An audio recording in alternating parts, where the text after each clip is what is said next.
Mr. Merriman, in October, was appointed Minister for Rail and High-Speed Railway in Great Britain in the Department of Transport, and during your time in Westminster, you are a Member of Parliament. You have variety of responsibilities, served in committees for finance, transport, budget, great experience in politics and administration. You came here to Gdańsk and welcome in Poland for Krakow from Prague. This is the biggest railway fair or exhibition in Europe.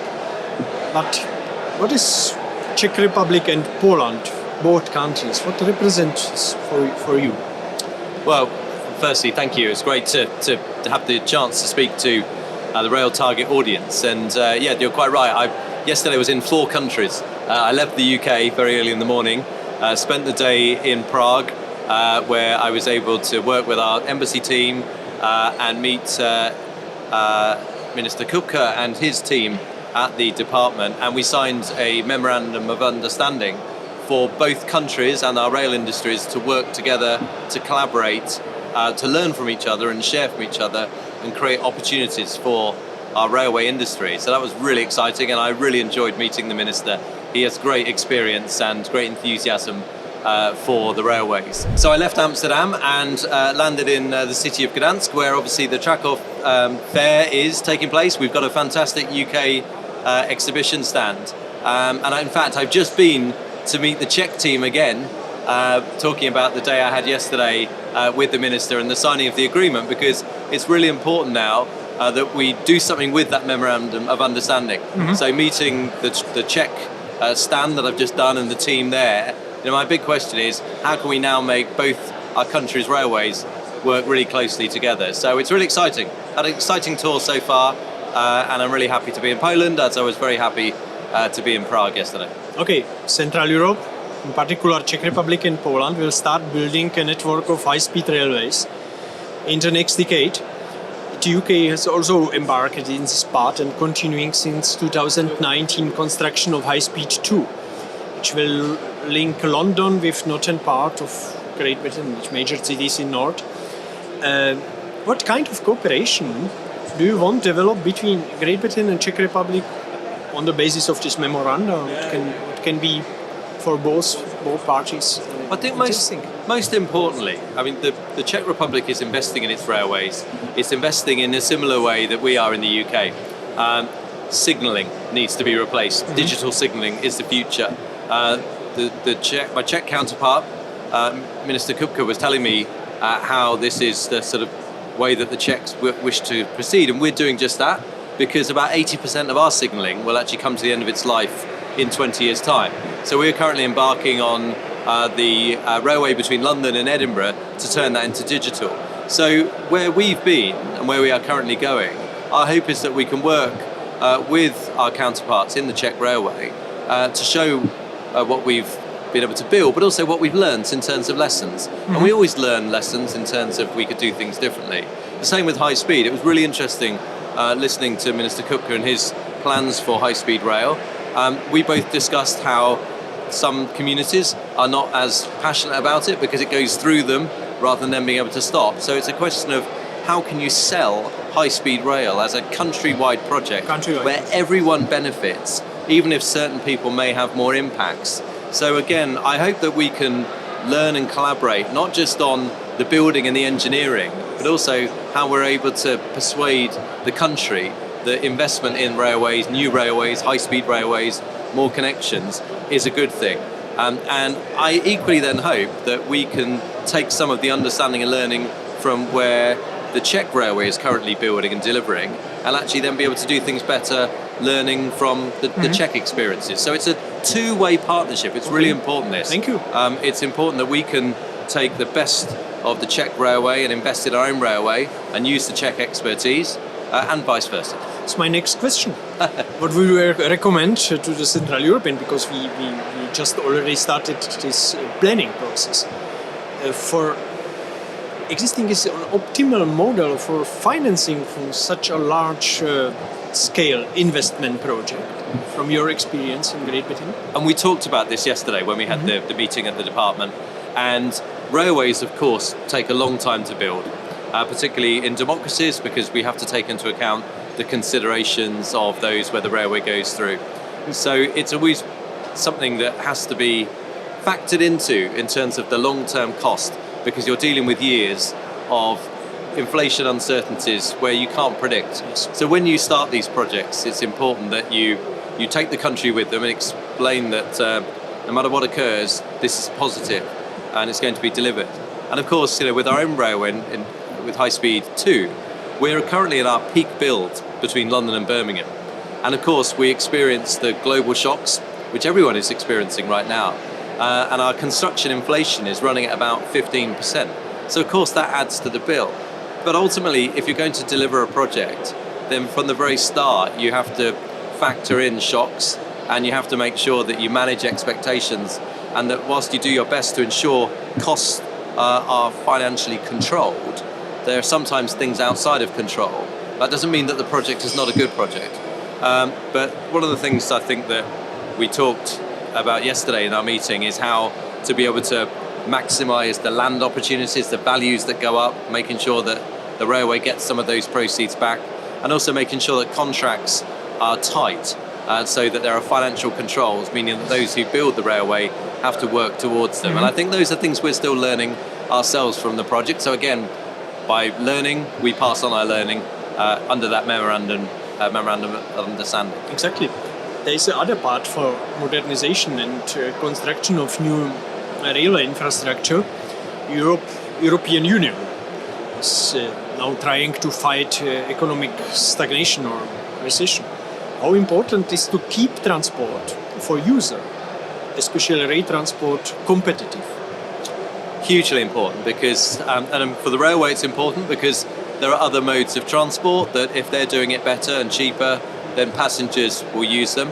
But also it's really important, I speak to our UK supply chain and who of course push me because they want more rail projects. And I want to have more rail projects, but I have to explain to them that I need their support in making sure that there is financial competitiveness and that the projects are delivered to time and money. Otherwise, that's money that I can't spend or time I can't spend on new projects. So we all have to be really financially disciplined to make sure these projects are delivered. But ultimately, and I believe that as the world continues to expand its horizons, we trade with each other, we learn, we visit, the railway is the catalyst for this. And as more people look towards environmentally friendly and decarbonised modes of transport, then railway has that edge on other modes in terms of doing long distance travel. So I think the future of rail is great, and it's just important that we maximise the opportunities. And the more we work together, the more we collaborate, the more we learn lessons, the more efficiently we deliver our projects, because we can all learn doing things better. If I understand, Green Deal or efforts to make transport low carbon for the future is the right way forward in terms of investment in the future of railway.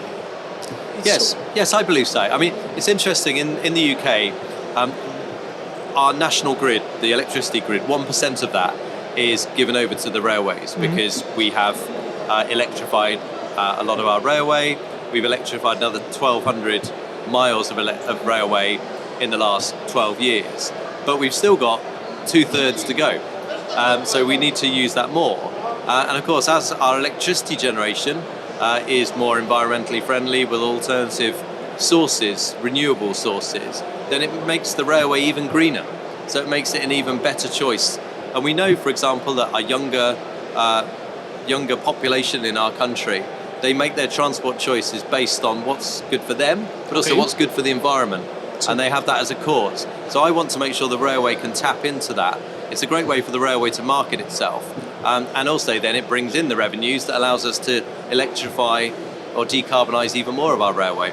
We have a plan to take all of our diesel rolling stock off the railway by 2040 and to be fully net zero on our railway by 2050. That's quite ambitious when you're building rolling stock now for the future. And I'm really interested in the new technologies, hydrogen, the sort of battery, the new ways of working on the railway, which will ultimately decarbonise it and then make it even more appealing to the public. It's very important what you say, because Central European states are transforming socialist economy into really market-conforming way in the last 30 years, and now many our not only experts but citizens ask, is this a right and conforming way for market to make fossil fuels more expensive in transport, and to open new possibilities in area for low carbon transport and social disaffect? Yeah, so I'm fascinated by this because I tend to look at it the other way around and say, how can we actually make our decarbonised transport modes cheaper? And they should be able to do that in their own way. So looking at rail, for example, and the new technologies that exist, our ability to now use battery power on heavier trains for longer distance.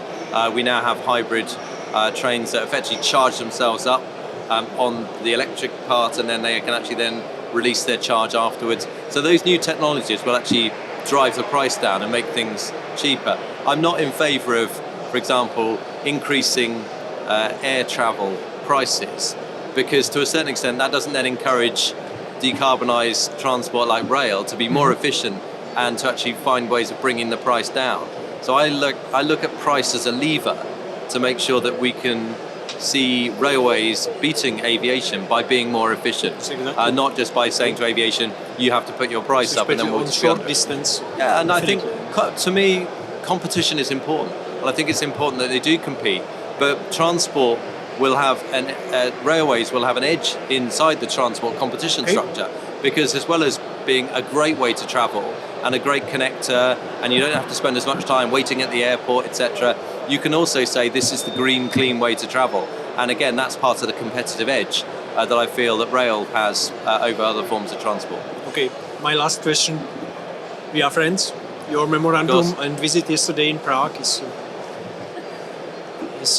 element of our perfect cooperation between Czech Republic and Great Britain. But I would ask, because it's a rare situation about effects and diseffects of Brexit. Yeah. We are very pragmatic. We try to create many fields for future cooperation in Czech Republic. But what is your feeling? What is effect and diseffect? Well, it's a politician, not yes. Look, it's a fascinating one, because we remain European and we remain friends with everyone in Europe. And I know that sometimes other members of the European Union would be perhaps frustrated at the UK because we were never as sort of into the integration project, and so perhaps the UK held back our European friends from going in the way that they wish to go. I equally know that a lot of other countries, including the Czech Republic and Poland, valued our membership because it created a sort of counterweight to some other countries. What I would say is that as we have left the European Union, we have to work even harder now. We can't rely on our membership to ensure that, well, of course we're friends, we're members of the same club. We have to actually demonstrate we're friends and put new working agreements in place, such as the Memorandum of Understanding, because we don't have the membership to fall back on. Therefore, we have to go out of our way to demonstrate how closely we can work together. And if anything, I believe we will end up working closer together as a result of that. And what I also hope it allows us to do, and I think the basis of this is set nicely by the trade agreement, the trade agreement that the European Union has never signed up before, that we have in place for the UK, in order for us to trade without boundaries, or certainly with fewer boundaries than many have predicted. So with that transition, the ability to trade still on a free and competitive basis, the competitive requirement that makes us make even more friends because we have to, because we don't just have the membership, then in my view we should be in an even more positive place. And I certainly don't see a big change where we're trying to unpick things, good things that we actually put in place in the UK as a result of our EU membership, because we want to continue to cooperate and keep that framework in place for our partnership to thrive. There are open many fields on bilateral working Absolutely. fields and areas. So we see it. So in Poland, a huge amount of work from the Memorandum of Understanding that was put in place, which under the new Polish transportation projects is actually now starting to bear fruit for us in the UK. I very much hope that the fruit will be borne both for the Czech Republic and the UK from the memorandum I signed yesterday. these things we have to do to demonstrate our friendship, our cooperation, our ability and desire to work together. Sometimes when you're a member of a club, that's assumed.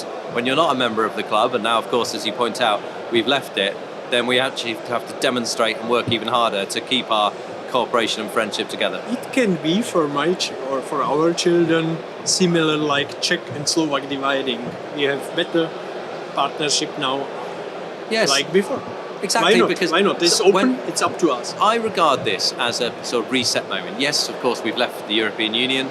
I know many regret that, but I regard that as a reset moment. And in the UK, we've always looked at the world outside of our window. We've always wanted to trade.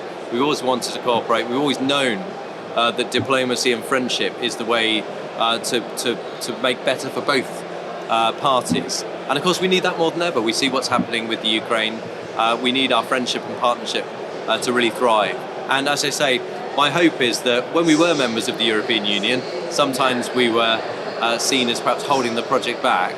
Now we're not. My hope is that we'll perhaps be more favourably viewed by members of the European Union because we're outside but very much within in terms of our desire to work and make friends.